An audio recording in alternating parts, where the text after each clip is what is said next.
Right, welcome to September's Toolbox Talk. The theme today is dust and fumes, or a general overview of respiratory hazards. The specifics around silica dust will be talked about in a separate Toolbox Talk because of the nature of silica dust. So today it's just a general overview.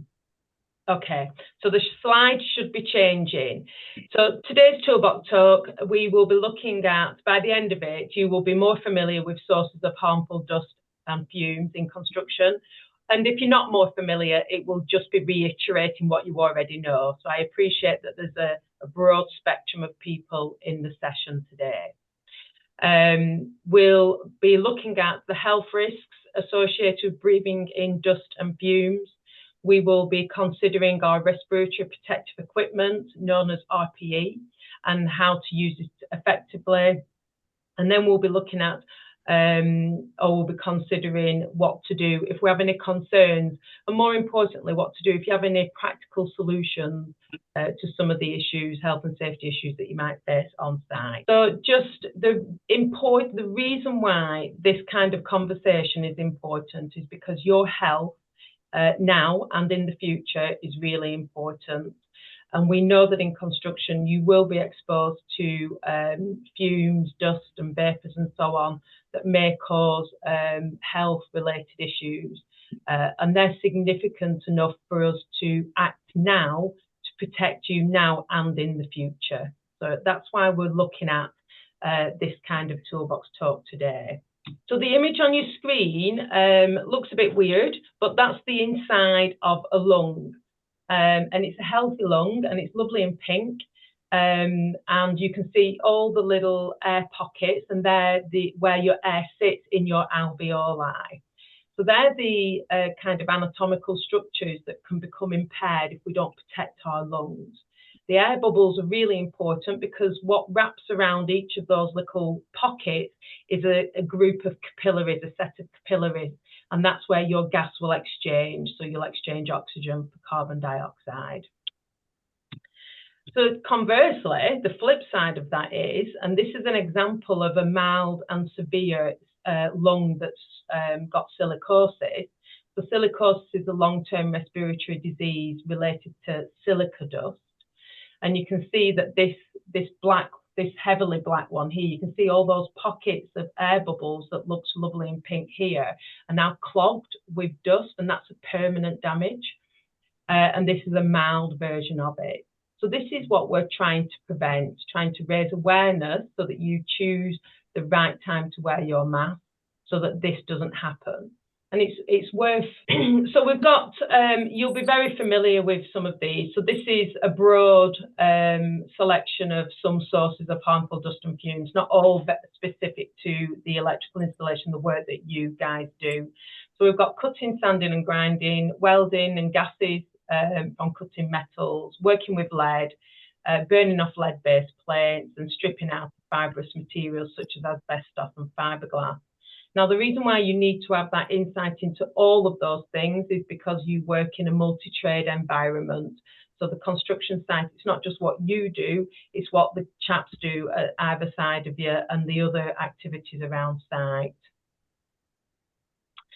So this is where I'll invite people, you guys, just to give us an idea of what, in terms of your first, so we can split this into first and second fix. In terms of your first fix, what kind of activities do you carry out regularly that you know to be a source of, potentially a respiratory hazard?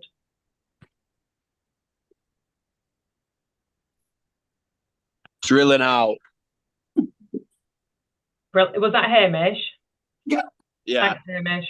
Anyone else? Chasing back boxes in. Thank you. Anything else? Drilling walls. Yeah.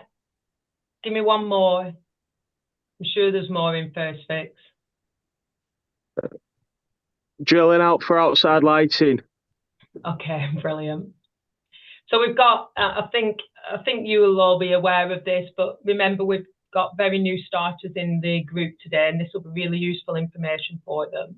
So we've got drilling out cable routes in joists, so that's obviously woodwork, chasing out block work, which is breeze block, drilling out for outside lights, which I presume is brickwork, drilling stud walls and ceiling joists, which is wood. And we've got drilling out back boxes, basket brackets, which is brickwork. Now, just be mindful that brickwork contains silica is a natural product in brickwork, so there will be an exposure to that when you're drilling those things out.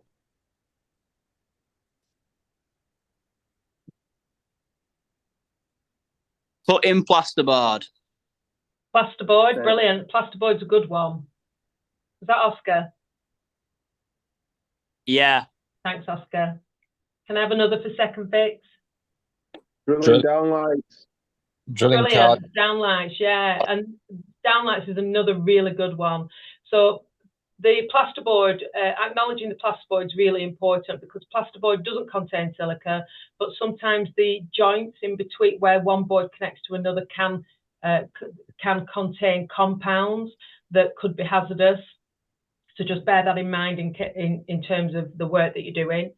The other reason why it's a good one to think about is the position that your head and neck will be in when you're drilling out for downlight. So your access to your lungs will be more open because of your neck position. So just bear that in mind as well. And then the last one there is installing your outside equipment, such as your sockets, lights, and car chargers. So the general theme across these hazardous things is your wood, your brickwork, and I always like to sneak in there things like sweeping, so don't underestimate the risks that will be associated with sweeping up any dusty floor surfaces as well. So you can see here that we've got lung disease. These are the typical risks that you can have associated with respiratory hazards. So lung disease such as silicosis. Another lung disease that might be more familiar is your chronic obstructive pulmonary disease, or COPD. That's probably a bit more familiar. So these are both long-term, irreversible conditions. So once you've got them, that's it. Then we've got cancers. Now, when you look at the literature for this kind of health and safety in relation to construction, your cancers is just labelled as that. So I would say that that's probably respiratory-related cancers, but could be others. So obviously cancer is a very broad umbrella. And then you've got your metal fume fever, which is like a flu-like symptoms, and then your nausea, drowsiness, your milder symptoms. Obviously unconsciousness and death aren't mild. I'm not saying that they're mild. So your respiratory diseases are related to your silica dust in brick and stone. Your cancers are related to your cutting and sanding your hardwoods and your asbestos. So we'll say it. I'll quit that. We know what it is. And then you've got your welding fumes. And then in terms of your fumes and from solvents and paints, this would be extreme exposure that led to unconsciousness and potentially death. And you should never be in a situation where that happens, particularly not in our setting. So precautions are the important element. So we need to identify risk, remove it if we can. So we need to be aware of the work plan, eliminate the risk. So asbestos is a really good example of where a material has been eliminated from day-to-day practice. I recognise it still exists, but in terms of how we construct new homes now, asbestos materials have been removed. So just as a word of a comment across the team who's in the room today, only people that have been specifically trained to do in asbestos will work on behalf of M&G in those settings, and they're usually the more senior, longer term staff members. So if we can't remove the risk, such as removing the material, we have to apply controls, and that's what we're doing because obviously we have to drill into brick, so we need to apply a control there. And the first controls that we think of immediately are our FFP3 masks, and we have a disposable and the JSP Force8 mask there.